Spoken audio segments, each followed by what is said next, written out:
உலமாக்கள் எல்லாரும் 45,000 ரூபாய் பணத்தில தான் செல்வந்தர்களை விடவும் சந்தோஷமாக வாழ்ந்து கொண்டிருக்கிறார்கள். என்னிடத்தில் ஒரு கருத்து இருக்கிறது. நீங்கள் அவுலியாக்களுக்கு கொடுக்க வேண்டும் என்றால், உங்களுக்கு ஜக்காத்துடைய பணத்தை நீங்கள் அவுலியாக்களுக்கு கொடுக்க வேண்டும் என்றால், இந்த ஊரில் இருக்கும் ஒவ்வொரு முஅத்தினும் அவுலியாக்கள், இந்த ஊரில் இருக்கும் அதான் சொல்லும் ஒவ்வொரு முஅத்தின்களும் அவுலியாக்கள். அவங்க தான் 5 நேரம் அல்லாஹ்வுக்கு விருப்பமான, அல்லாஹ் சந்தோஷப்படக்கூடிய அந்த வார்த்தையை 5 நேரம் சொல்லக்கூடியவர்கள் அந்த முஅத்தின்மார்கள்.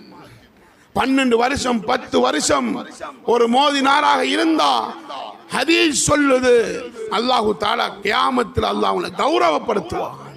ஏன் அல்லாஹ்வின் வார்த்தையை சொல்லுகிறார்கள். ஆகையால் அவுலியாக்களுக்கு நீங்கள் கொடுக்க வேண்டும் என்றால், நீங்கள் உங்களோட பள்ளி வாசலில் இருக்கும் முஅத்தின்களை கண்ணியப்படுத்துங்கள், அவர்கள் அவுலியாக்கள். அதே போன்று இரண்டாவது அவுலியாவை நீங்கள் கண்ணியப்படுத்த வேண்டும் என்றால் பள்ளி வாசலில் இருக்கும் இமாமுக்கு கொடுங்கள். ஏன் தெரியுமா? அவர்கள் தொழுவிப்பது யாருடைய வேலை? என வாப்பா இந்த பிசினஸ் செஞ்சார், நான் இந்த பிசினஸ் செஞ்சேன். அத போல பள்ளியில தொழுவிக்க கூடியவங்களுடைய நிலைமை என்ன தெரியுமா? என உத்தம நபி முஹம்மது முஸ்தபா ஸல்லல்லாஹு அலைஹி வஸல்லம் அவர்கள் இமாமத் வேலை தான் செஞ்சாங்க. மதீனா முனவ்வராவில் இமாமத் செஞ்சாங்க. அந்த வேலையை தான் நானும் இமாமத்தாக செய்கிறேன். அவர்களும் அவுலியாக்கள். நபியுடைய வேலை செய்யறவங்க அவுலியாக்கள் ஆக இயலாதா? அவுலியாக்கள் என்றா அது என்ன பிரச்சனை? அவுலியாக்கள் என்றா அதுக்கு வரைவிலக்கணம் வேற இதுக்கு.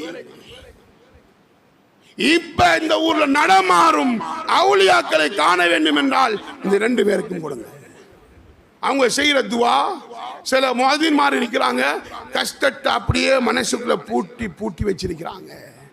அந்த முஅத்தினை சந்திச்சு உங்களோட கஷ்டம் என்ன, அந்த ஆலிமை சந்திச்சு உங்களோட கஷ்டம் என்னங்கிறத விளங்கி கொடுங்க. அவங்க மனசுல வாரது துவா. ஊர்ல 2 விதமான ஆட்கள் இருப்பாங்க. ஒரு ஆட்கள் எல்லாத்தையும் போய் கேட்பாங்க, அவங்க யார்ட்டையும் போய் கேட்கலாம். நம்ம ஜகாத்தை எப்படி கொடுக்கணும்டா, ஜகாத் கமிட்டி ஒன்று இல்லையா? நம்ம இந்த ஊர்ல தேடணும்.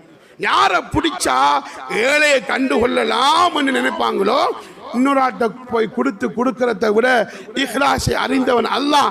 நம்ம போய் எந்த ஜகாத் சொல்லல, இன்னாங்க அம்மா, அவ அல்லாஹ்ட்ட மட்டும்தான் துவா செய்யக்கூடியவ. அவ தேர்றோம். இந்த ஊர்ல யாரு கேட்காதவங்க இருக்கிறாங்க, ஆலிம்கள். அவங்க யார்கிட்டையும் போய் கேட்கறல்ல. அது எந்த கொள்கை உள்ளவர்கள் இருந்தாலும் பிரச்சனை இல்லை, எல்லாரும் ஆலிம்கள் தான். சில கருத்து வேறுபாடு இருக்கலாம், ஆனா அவர்களும் ஆலிம்கள் தான். அந்த ஆலிம்கள் யாரிடத்திலையும் கேட்டு போறலையா, அவங்கள தண்ணியை கூட்டிட்டு போய், ஹஸ்ரத் உங்களுக்கு என்ன கஷ்டம் இருக்குங்கிறது என்கிட்ட மட்டும் சொல்லுங்க, அந்த கஷ்டத்தை நான் பூர்த்தி செஞ்சு வைக்கிறேன். ஒத்தருக்கும் தெரியாம நீங்க உங்களோட கையில் எடுத்து அந்த ஆலிமுக்கு கொடுத்து நீங்க நிவர்த்தி செய்யுங்க. அந்த ஆலிம் அழுவாரு, அந்த அழுக கூட உங்களுக்கு துவாவாக மாறும்.